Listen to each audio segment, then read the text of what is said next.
夕波が街を包む頃、誰かの笑い声が遠くで揺れてる。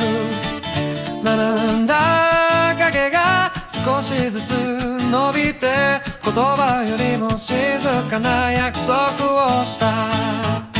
見慣れた坂道、少しだけ泳ぐ足、君の背中が何かを追いかけてる。僕はただその輪郭をなぞるように、風の音に耳を澄ませて